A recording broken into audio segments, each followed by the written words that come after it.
Everyone knows Minecraft, the worldwide phenomenon. It's simplistic, if you can think it, you can create it, unofficial slogan made its way into our hearts and continues to be re-released on every console under the sun. Minecraft originated its life as an indie title on PC that as of early 2010s made its way to Microsoft's Xbox 360, being the very first console to get the game. From there, the rest is history. It landed on phones, Sony's PS Vita, and even Nintendo's newest punching bag, the Wii U. But in 2017, the title would get its long overdue official new Nintendo 3DS edition. The 3DS was a console that dropped in early 2011, and two of mankind's greatest features were in their prime during this time. Movies, shows, and games were being experienced in 3D and in homes. But all of these required one thing that Nintendo laser focused on to rectify: the use of glasses. At the same time, Minecraft had gone from the explosive PC hit to landing on consoles. So when the 3DS dropped, questions began immediately, asking, when will Minecraft come to the 3DS? It seemed like a no-brainer. Two worldwide phenomena joined at the hip on Nintendo's latest console that could be a perfect home for both. But it didn't come, at least not for 6 more years. As the 3DS handheld was my very first console I purchased myself, I wanted everything under the sun to be released for it. That included Minecraft, and it's probably the reason over a decade later, I'm still talking about it. But at launch, the system was pretty bare bones. It lacked lots of features, and most importantly, the eShop. When the eShop finally launched itself, indies came out of the woodworks and began dropping what I'd like to call, the not Minecraft games. These were titles like Terraria, Cube Creator 3D, and Battle Miners. All had their own twist on the formula. Terraria, a 2D world digging experience, very much like Minecraft, but it was its own thing. Cube Creator 3D, the most like Minecraft, but it was pretty limited. And then Battle Miners, which was a blocky world like Minecraft, but with guns. These games came and went. They satisfied some gamers, but it left us longing for the real deal. Fans still wanted Minecraft. Things stayed that way for years, until out of the blue, in a Nintendo Direct of 2017, it finally came. Minecraft for the new 3DS. Let the fans rejoice. After years of asking, speculation, and imagining what Minecraft could look like on 3DS, it finally happened. Minecraft landed on the 3DS in September of 2017. It landed digitally shortly after the broadcast ended on the eShop. It was a strange victory. We got Minecraft on the 3DS, but not without some caveats. The timing was really strange. By then, we'd already had the game somewhat portable on the Wii U, and even in HD on a hybrid console with the Switch, so who was Minecraft 3DS really for? The 3D lovers? The original adopters who were asking from 2011? And honestly, I'm still not sure if I have that answer. See, Minecraft wasn't just the 3DS version, it was exclusively part of the new 3DS model lineup. That's right, the new model, the revamped 3DS console packed with a sort of mid-life refresh with slight upgrades. These models featured advanced 3D tracking and extra processing power and memory, as well as a C-stick little mouse nub. But by the time Minecraft released, it was nearly 5 years after the original 3DS launch. The sales were on a decline and not many 3DS owners felt the need for an upgrade. The boost for power and 3D were neat, even the little nub was, but it was just a little too late. The new models only got about 4 physical titles: Xenoblade Chronicles, a personal favorite, Fire Emblem Warriors, Runbow, and of course Minecraft. This really alienated what I would guess is like 80% of the 3DS player base. So was Minecraft really for those who stayed around all this time? Not exactly.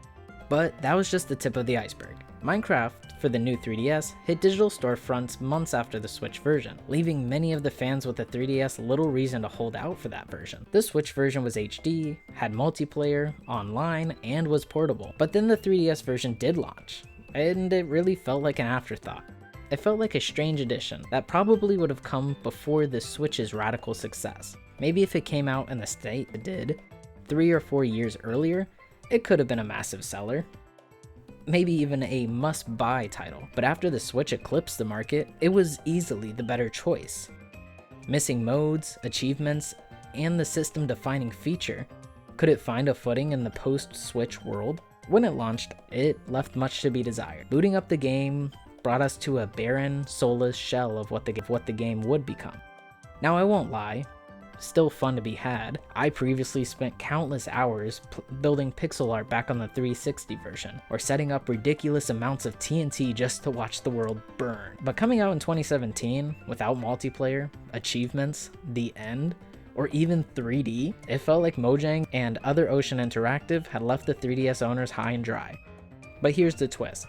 The experience I had with Minecraft wasn't the same as the early adopter. I had jumped to the Switch version originally, as I imagine many others did, but I found myself curious, eager to experience the 3DS version. Now years later, I would return to my new 3DS to find out if it was a full experience. So let's go a little deeper with this edition, see what made it unique, and understand just what kind of concessions had to be made to get the game running on the 3DS.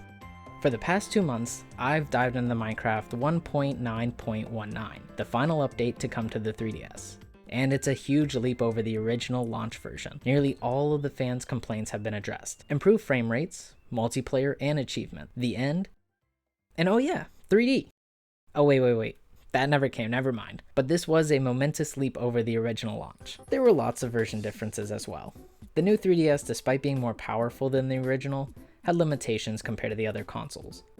The biggest difference was the render distance. In-game rendering was pretty abysmal. It's simple math, but the 3DS was limited to 6 chunks, which means you can only see 96 blocks in any direction. And just hearing the number, it does sound like it's a lot, but when playing, it feels like the world's almost empty. And a lot of the benefits from Minecraft come from that distance. Discovering diamonds, finding villages, enemies, or animals. There is a bunch that gets limited with the low draw distance. For instance, in the end, one of the largest accomplishments for the game is severely limited by the render distance. Take a look. The Ender Dragon pops in and out of viewability, same with the towers, and at times, you don't know what's going on. And with the wings, after a certain distance up, you can't see anything below you. The speed that the world slowly loads in can easily lead you astray, crashing into trees or lava. While these are some of the most egregious examples of render distance being an issue in survival mode, and creative mode that allows you to place almost anything and build towering structures of anything deals a lot with frame dips. Destroying blocks in a row very quickly, automatically the frame rate tanks. It's extremely brief, but it happens a lot in creative mode. And it's interesting that there are these hiccups, because the mobs have been scaled down to caps of 24 enemies, 24 animals, and villagers. Something that's pretty annoying when Minecraft 3DS is the autosave feature. Now don't get me wrong, it's great that it's here, but the autosave feature triggers every 20 minutes. And it doesn't sound like a lot, but the problem is that it's super obvious. The game, it comes to a screeching halt because it saves to the microSD card compared to the console or game card. It takes over 30 seconds to save, and that's a pretty long time. After the final update, multiplayer was included. You and a friend can explore the world together and build an empire. And honestly, it was a great experience. I got to experience a little bit of what it had to offer, and I'm sure some friends out there who had the new 3DS models and nothing else were able to enjoy the game this way. It's pretty concise with the timing. It seems pretty seamless, almost like you're just playing with an NPC. And this is completed through local play only. Both players have to have the game. Download play was not an option, and neither was online.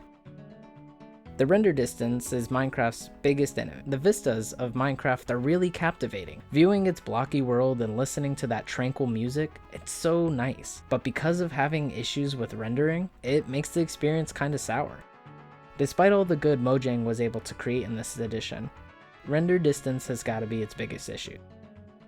After several updates, Mojang would work with other Ocean to release a physical version of the game, limited to North American territories. It's the only version of the game to have a physical release.